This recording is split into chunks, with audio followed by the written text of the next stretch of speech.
A very good evening to all our viewers and welcome to today's edition of the Evening Review. We are doing things slightly different today, coming to you all the way from the north where the Ongwediva annual trade fair is taking place, and we are being welcomed in the region by the regional commander of Oshana, that is Commissioner Naftal Sakaria, who has just been actually joined the region in that capacity. Thank you very much, Commissioner, for making time for us.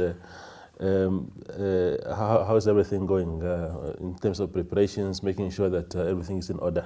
No, thank you very much, first of all, for availing us this opportunity. Yes. And also to greetings to your viewers, yes, yes, and to everybody watching, and to the people of Oshana, yes, more specifically, but to everyone in the country as well. Yeah. So the question was on preparation, yes, on the activities that are taking place in the region. Yeah, yeah.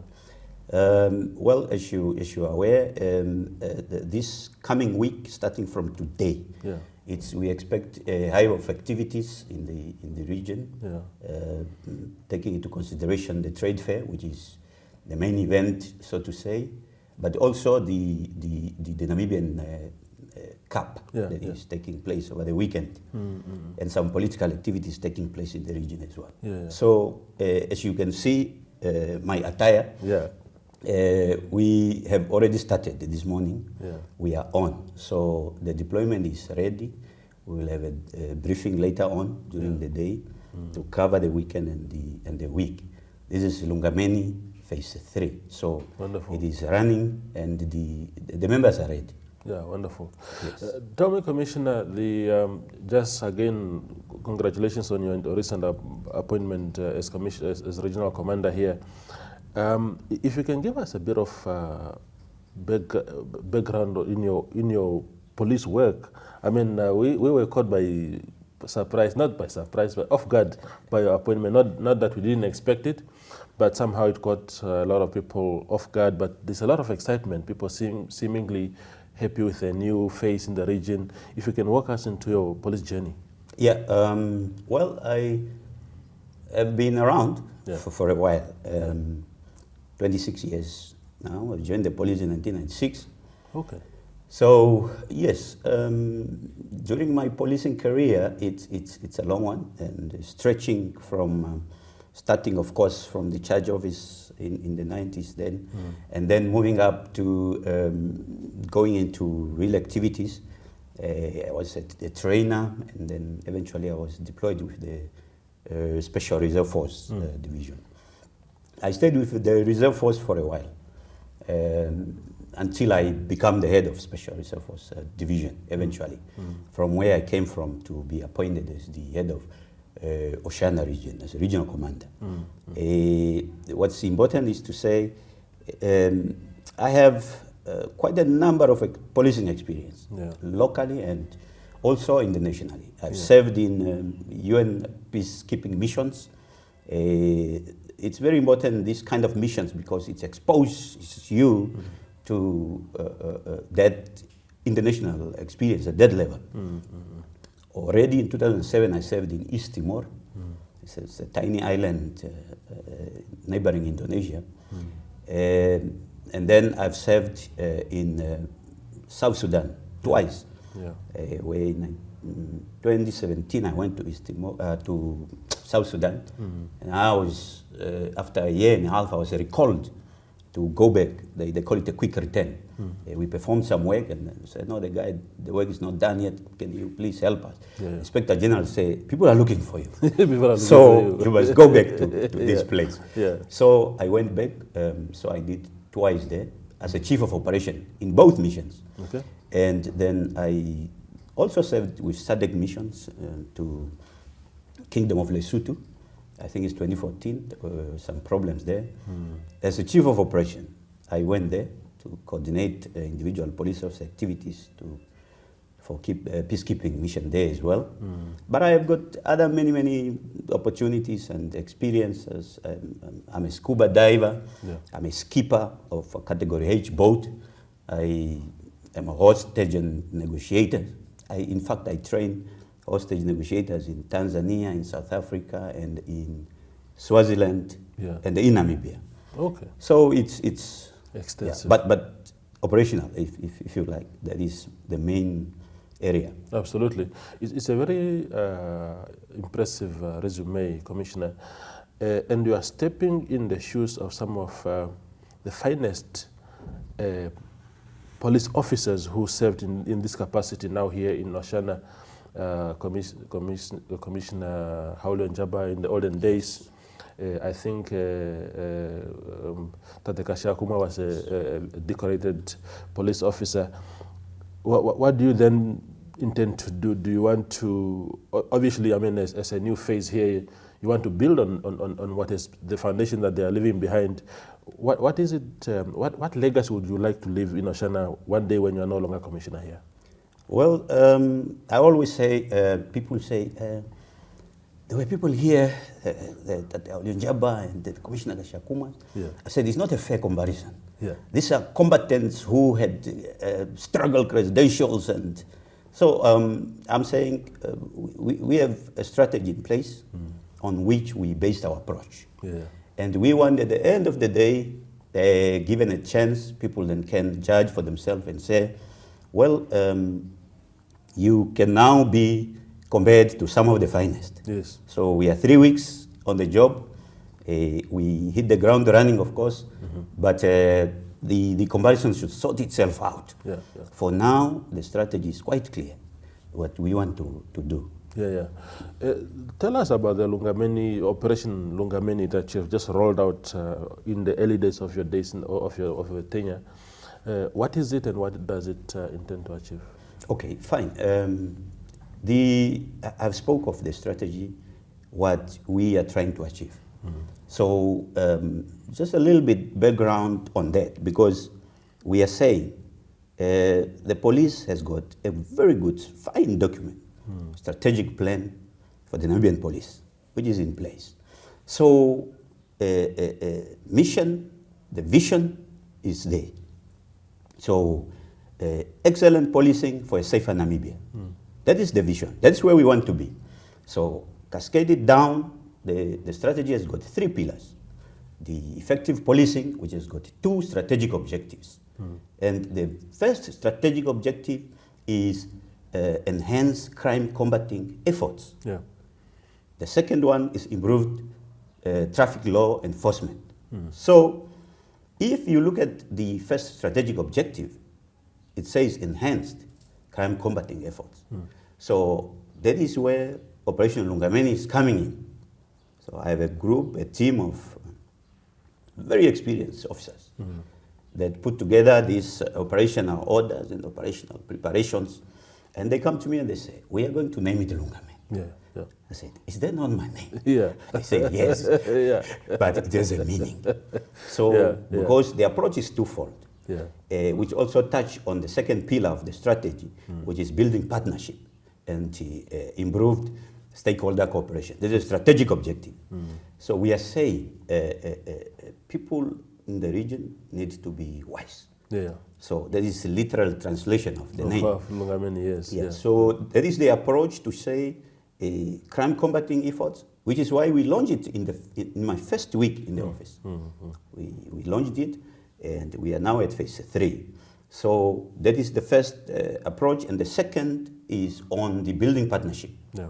We are very, very strong on the building partnership because we recognize the fact that policing work cannot be left alone to the police.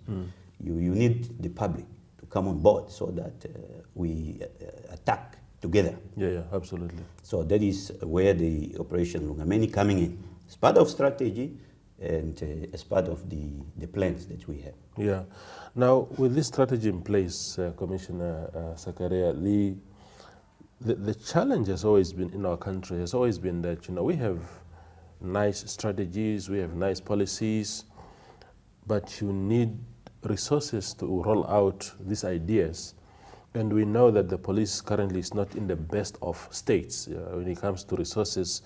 What can you tell us about the availability of resources and the general challenges that you have encountered so far? Well, that can be true, but you would realize that people try to avoid, to hide behind yeah, we don't have a budget, we don't, but the resources are there.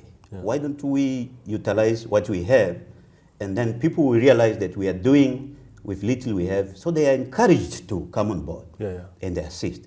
So that's why we kick off what we have. I have vehicles that, for example, mobility is one of your challenges. Yes. Because when they break down, they need to be repaired. The police is a big organization. And the budget is divided between all the regions. You have maybe money to repair 2 cars, and then 3 are down, and then always was a challenge. But you have vehicles, you always have resources that are doing administration, that are doing 8 to 5. Why don't you, once you identify what time is the crime committed, and then you say, no, between 10 and 6 in the morning, then those cars are not working. Because people are 8 to 5 is not on duty. So you mobilize what you have, and then you start working. And that is the approach, but it is a challenge. As I stand now here, we have got, no, as I'm sitting here, we have got about 35 cars that are grounded with a total repair cost of plus minus 1.7 million. This is now from the engine problems to minor repair, like service filters and stuff. So those are challenges. And that is why we are saying our approach is very strong on building partnership, because you need different communities. You need your business community, for example, to come on board. But they must see that we are willing to do the work. And if they buy into the plan, then they can come on board and say, look, I can service 5, 10 cars. Then we sustain our mobility. Oshana is blessed with some of the finest business people. So we are willing to work and protect the businesses in the region, because it's very, very important to have good conducive environment, also for investment. People say Oshana is safe. We are willing to put up our business there. That is what we want to achieve. Yeah, absolutely. We go for a quick break and return for second half. Thank you.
We continue our conversation with Commissioner Sakaria of the Oshana region. Now, Commissioner, in Oshana, the crimes, the recurring sort of crime here is usually economic. It's people breaking into houses, people snatching people's bags, breaking into people's cars. It's not very much the other sort of crimes that, I mean, every kind of crime, I suppose, happens here, but the most common one is really of economic nature.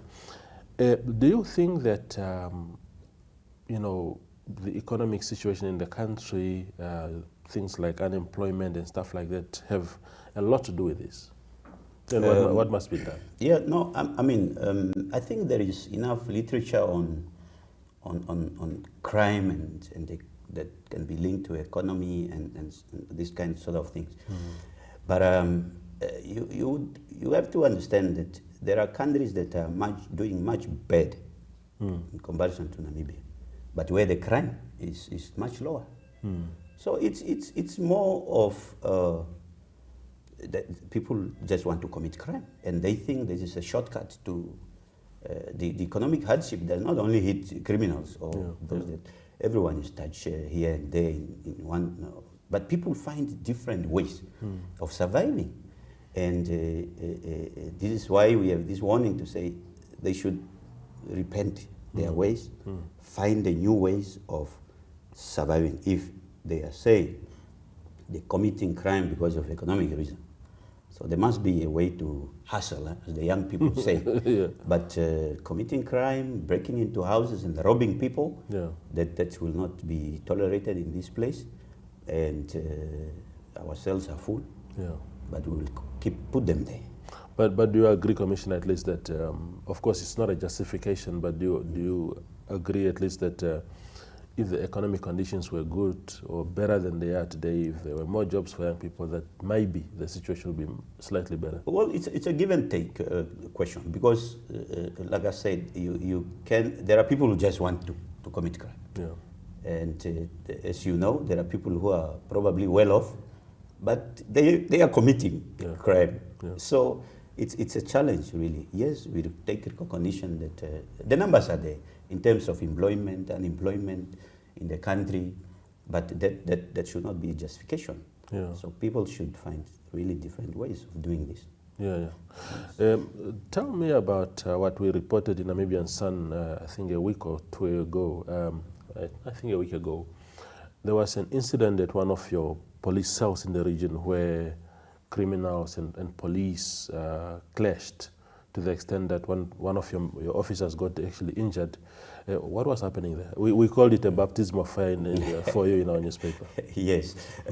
Well, you have a situation where you have got overcrowded cells. That is.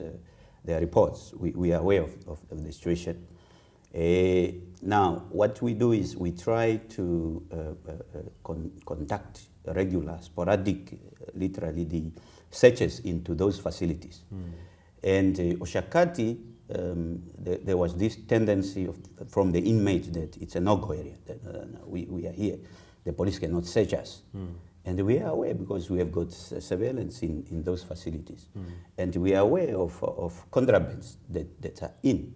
And we launched a search because I said immediately, let's go and search and remove or retract those contrabands, cell phones, drugs, even knives in there. Some of them are homemade, sharp objectives, the objects that they can use to really hurt each other or the police officers. So we went in to attempt to search, and the response was immediate, that resistance, that we are not searching the place. So immediately resulted in the clash because they start attacking the Special Reserve Force. In fact, we have to bring more enforcement to bring the situation to normality.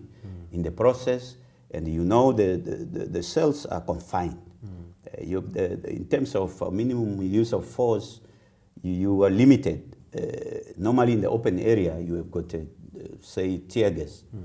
It's a lacrimotory agent that will just activate your tears. It does not really, but it's good enough to ward off the attack, or disperse, but in confined space, you have to rely on different methods. And the plastic shot is one of it. Very, very painful, but it does not kill you, but it does a good job. So that is all that was used by the reserve force, and we were able to restrain them into their cells for the day. So I have to go to the cells the following day, and then to address the inmates. Make it very clear that contrabands are not allowed. We will search the cells at will. It is under our control. That is, should be clear. So that is literally what happened. Some of them got hurt in the process, of course. Immediately they were taken to hospital. Eventually we searched the cells, and we found, I think, 18 cell phones, and knives and balies of dachas. And we were able to charge those that were found in possession of these items. Yes. Indeed. Now, Commissioner, one of the things that we are likely to see in the coming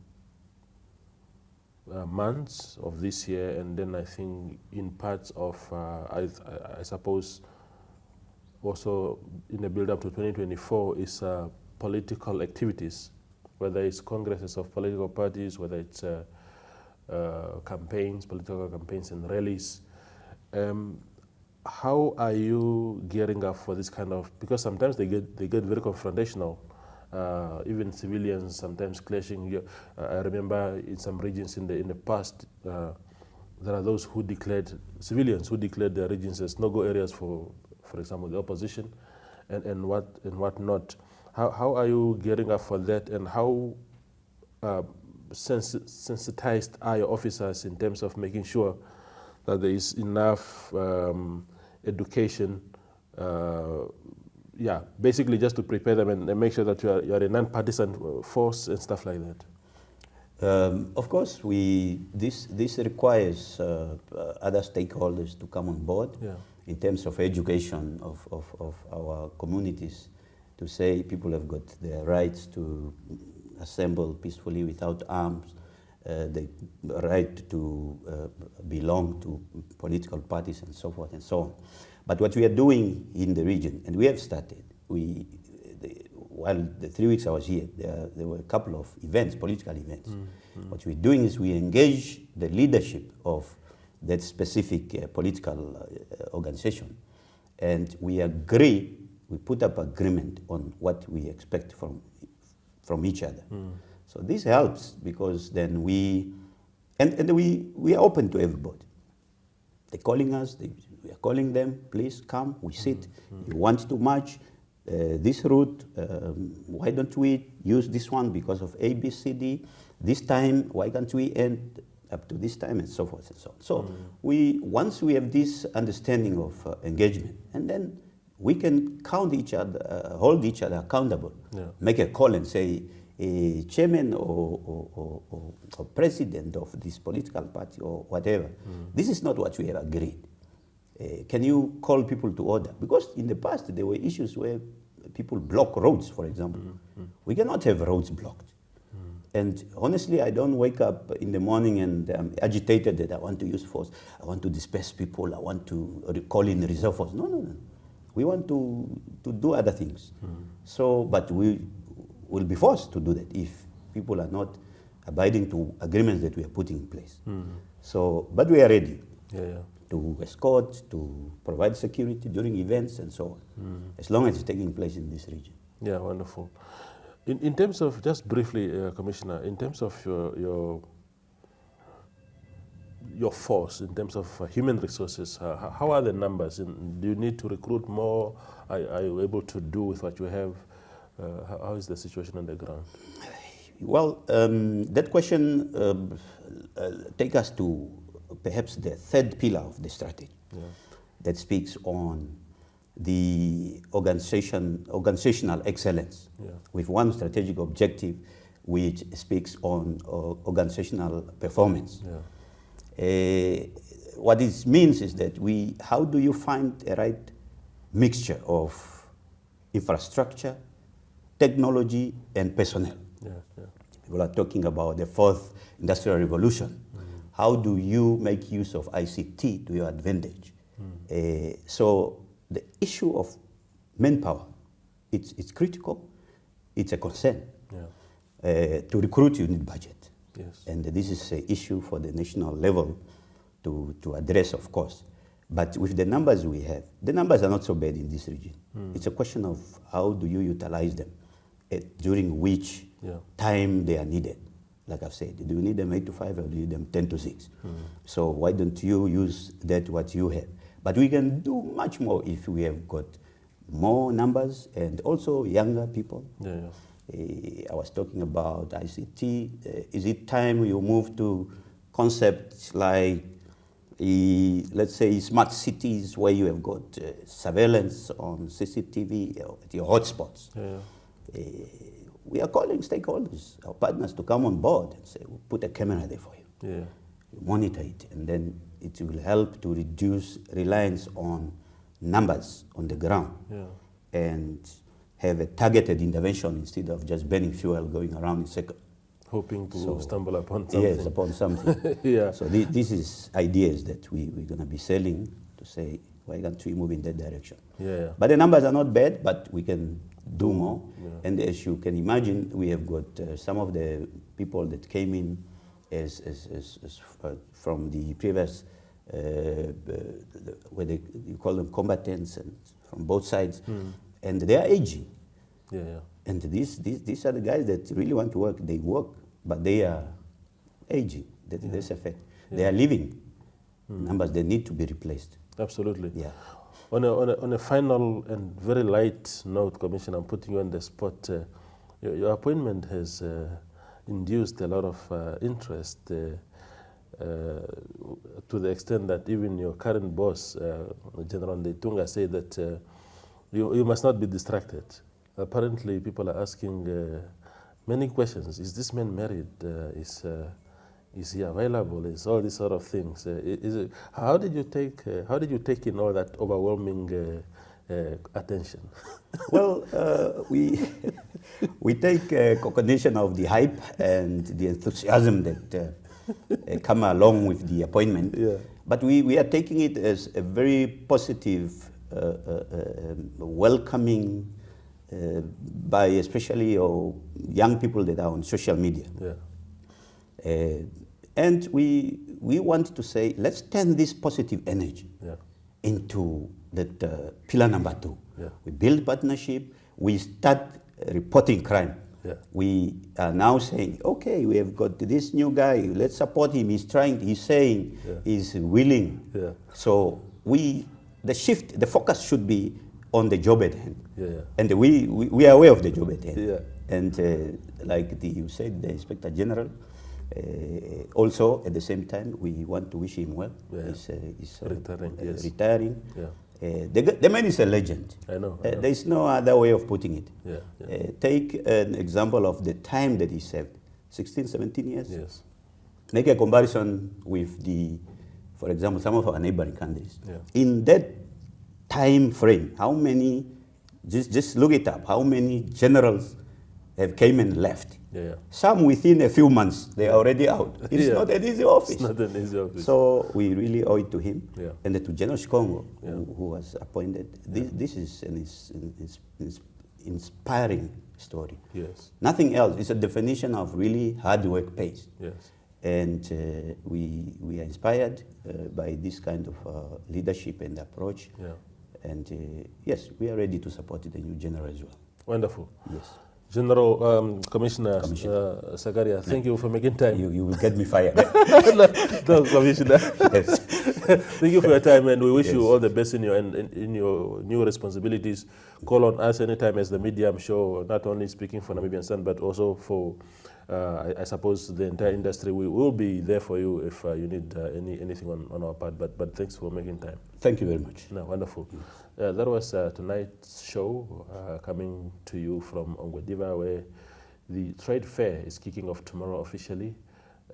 We are going to do a lot of more of these interviews, and just be on the lookout. Thank you for watching.